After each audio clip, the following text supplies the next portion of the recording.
Hello student, आशा करते हैं आप सभी की प्रिपरेशन काफ़ी अच्छी चल रही है और आप सभी बच्चे सुपर एक्साइटेड हैं अपनी कॉलेज जर्नी को लेके।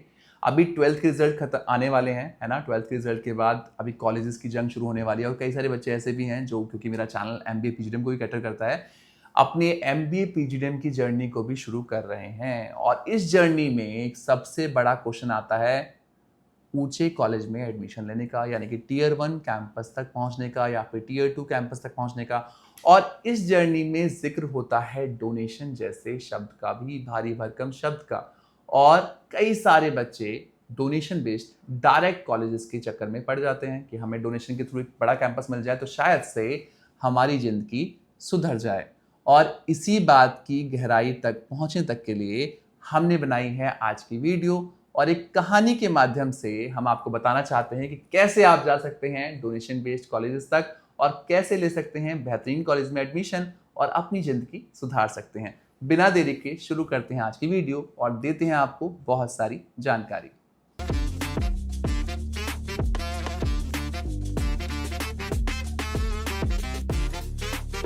तो आज की वीडियो में हम बात करने वाले हैं उन सभी बच्चों के बारे में जो अपने लिए कुछ ना कुछ ऐसे कॉलेजेस देख रहे हैं जहाँ पे उनको डोनेशन बेस्ड एडमिशन मिल जाए और उनकी ज़िंदगी सुधर जाए। कहीं ना कहीं ऐसा होता है ना हमारे मन में कि अगर ऐसा हो जाए तो शायद से हमारी ज़िंदगी चेंज हो जाएगी। तो इसी बात के लिए हम लेके आए हैं आज की कहानी जो आपको समझनी ज़रूरी है। अगर आप समझ गए तो शायद से आपकी ये जंग ख़त्म हो जाएगी।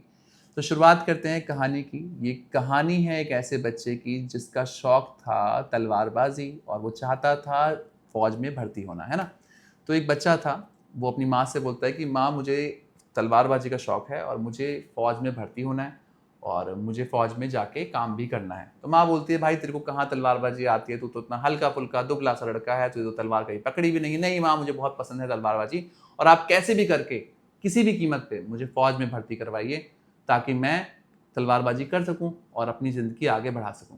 वो पीछे पड़ जाता है अपनी माँ के कि कुछ भी किसी भी कीमत पे उसे फौज में भर्ती होना है। माँ से बोलता है कि जो हमारे दूर के रिलेटिव है ना, जो फौज में बड़ी पोस्ट पे हैं, उनसे आप बात कीजिए, उनसे सिफारिश लगाइए, बैकडोर एंट्री के थ्रू मुझे वहाँ पे आप पहुँचाइए। माँ कहती है कि यार ये क्या हो गया, आज ये सुबह सुबह इसने क्या जिद पकड़ ली। और कहीं ना कहीं माँ बाप ऐसे होते हैं ना जो बच्चों की जिद के आगे कई बार घुटने टेक देते हैं। तो माँ भी फ़ोन घुमा देती है कि यार ऐसे ऐसे हमारा बच्चा है, वो तलवारबाजी करना चाहता है और वो सेना में भर्ती होना चाहता है, आप इससे एक बार मिल लीजिए। तो बच्चा मिलने जब पहुंच जाता है रिश्तेदार के यहाँ पे, जब रिश्तेदार के यहाँ जाता है तो कहता है, वो रिश्तेदार भी कहता है भाई तू इतना दुबला पतला है, तू तो तलवारबाजी नहीं कर पाएगा, तलवार का तो वजन इतना भारी होता है, तू कैसे चलाएगा तलवार, हमारे पास तो इतने सारे सैनिक हैं जिनको तलवार चलानी आती है, शायद से तू उतना ना चला पाए। बच्चा कहता है आप मेरे रिश्तेदार हो, अब आप इस धर्म का पालन करो, आप कैसे भी करके मुझे यहाँ पे एंट्री दिला दो। अब जो फौज का अफसर होता है वो कहता है चलो ठीक है, कहीं ना कहीं ये मेरा रिश्तेदार है, इसको लगेगा कि मैं इसकी मदद नहीं करना चाहता तो मुझे मदद कर देनी चाहिए, और यहाँ पे उसे वो भर्ती कर लेता है। एक दिन युद्ध छिड़ जाता है और जब युद्ध छिड़ता है तो वो तलवार उठा भी नहीं पाता, चला भी नहीं पाता, और उसका जो परफॉर्मेंस होता है वो बहुत ही घटिया होता है, जिसके चलते कई सारी दिक्कतें फौज को आ जाती हैं और फौज सारा जो अपनी हार का जिम्मा होता है उसी पे डालना शुरू कर देगी। भाई तेरी वजह से हम इतनी गलतियां कर बैठे और तूने सही मौके पे सही चीज़ें नहीं करी, जिसके चलते हमारे साथ दिक्कतें आई हैं। और ये सारा ठीकरा फूटता है उसके रिश्तेदार के ऊपर कि आपने ऐसा बच्चा रखा जिसको नहीं करना आता था, जिसकी वजह से हमें दिक्कत हुई। तो रिश्तेदार बुलाता है उसको, बोलता है कि भाई तेरी वजह से मेरी बहुत बेइज्जती हो रही है, अब तू ऐसा कर, तू राजा के यहाँ नौकरी करेगा, तू राजा का पहरेदार बन के रहेगा और पहरेदारी करेगा और वहाँ तू जाके काम कर, तेरे को कुछ करना भी नहीं, तू बस पहरेदारी कर ले। बच्चा और खुश हो जाता है, चलो कुछ नहीं तो मुझे राजा से मिलने का मौका मिल जाएगा, अब राजा तो बड़ा आदमी है, कभी मुझ पर नज़र पड़ेगी तो मेरी ज़िंदगी संवर जाएगी। तो इसी भरोसे पे वो वहाँ पहुँच जाता है। अब जब वो राजा के यहाँ काम करना शुरू करता है, कई साल गुजर जाते हैं ना, पहले 5 साल गुजरते हैं, फिर 10 साल गुजरते हैं, फिर 15 और फिर 20। जब 20 साल गुजर जाते हैं और उसकी ज़िंदगी का एक ऐसा पड़ाव आता है जब उसके में वो शक्ति नहीं रह पाती और वो गेट पे ही खड़ा रह जाता है। तो एक दिन राजा गुजरता है, राजा के पास उस टाइम पे कोई भी सिपाही नहीं होता। राजा की नज़र पड़ती है एक बूढ़े आदमी पे जो खड़ा हुआ है गेट के ऊपर, गेट के साथ में। तो राजा जब उस आदमी को देखता है बोलता है कि भाई तुम इतने बुढ़ापे में मेरी सेवा कर रहे हो, मेरी नज़र आज तक तुम पे नहीं पड़ी, तुमने तो बहुत अच्छा काम किया, पर तुम इतनी सर्दी में कैसे कर पा रहे हो। तो कहते हैं मैं आपसे मिलने की आस नहीं कर पा रहा था। तो कहता है सबसे पहले आप मुझसे बात बाद में करना, सबसे पहले मैं आपको ना अंदर जाके कंबल भिजवाता हूँ ताकि आपको कंबल मिल जाए और आप इस ठंड में ऐसे ही हमारे लिए काम कर पाओ। राजा अंदर जाता है, राजा तो राजा होता है, अंदर जाके वो सारे काम में अस्त व्यस्त हो जाता है और भूल जाता है, वो कंबल भिजवाना भूल जाता है। अब सुबह जब राजा की आंख खुलती है तो सारे सिपाही दौड़ के आते हैं, बोल के आते हैं, एक बूढ़ा आदमी जो आपकी सेवा में था आपके गेट पे, वो रात को मर गया, वो रात को चला गया दुनिया छोड़ के। तो राजा भाग के पहुंचता है कि तुम मुझसे बहुत बड़ी गलती होगी, मैंने तुझसे कहा था मैं कंबल लेके आऊंगा। राजा जब पहुंचता है वहां पे तो वो उस व्यक्ति ने मिट्टी पे अपनी उंगली से लिखा होता है कि मैं इसी आस में था कि आप मुझसे मिलेंगे और आपने मुझे दूसरी आस दे दी कंबल की, और कंबल की आस में मुझे ठंड लगने लग गई, इसलिए मेरी मौत हो गई।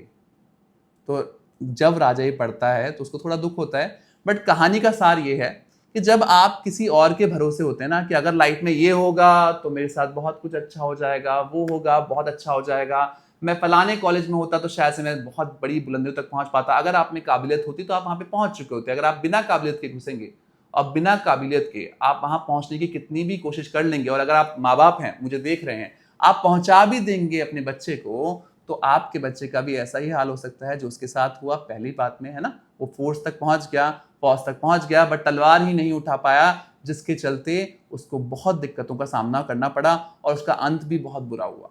तो आपको अपने ऊपर भरोसा होना जरूरी है। इस टाइम पे कई सारे बच्चे हैं जो टियर 1 टियर 2 कैंपस के लिए, बड़े कैंपस के लिए बात करना शुरू कर देते हैं कि यार हमें कैसे भी करके एडमिशन मिल जाए, जो कि हमें पता है नामुमकिन है। बड़े कैंपस में आप पहुंच भी जाओगे तो आप वहां पे सरवाइव नहीं कर पाओगे। वहां पे मैक्सिमम बच्चा वो होता है जो थ्रू आउट टॉपर होता है, जिसको दौड़ना आता है, जिसको तलवार चलानी आती है। अगर आप उन्हीं बच्चों में से एक हैं जो ये गलती करने जा रहे हैं, तो ये कहानी सुन के शायद से हमसे आप मोटिवेट हो पाए, और एक भी बच्चा अगर मोटिवेट हो पाया तो हमारी आज की कहानी सफल रहने वाली है। तो ये सेगमेंट शुरू किया था हमने रिसेंट में, जहाँ पे हम मोटिवेशनल स्टोरीज लेके आते रहते हैं, जहाँ पे हम बच्चों को मोटिवेट करते हैं ताकि वो गलत कदम ना उठा पाएं। आशा करते हैं आज की कहानी के माध्यम से हम आपको समझा पाए हैं हमारा मेन पॉइंट, जो कि था डोनेशन लेके ना जाना। आशा करते हैं 2025 आप सभी के लिए बहुत बेहतरीन रहने वाला है, और जहां भी आप जाएं वहां पे बहुत बुलंदियां छुएं, यही हमारी मनोकामना है। Thank you so much for watching us. Best of luck.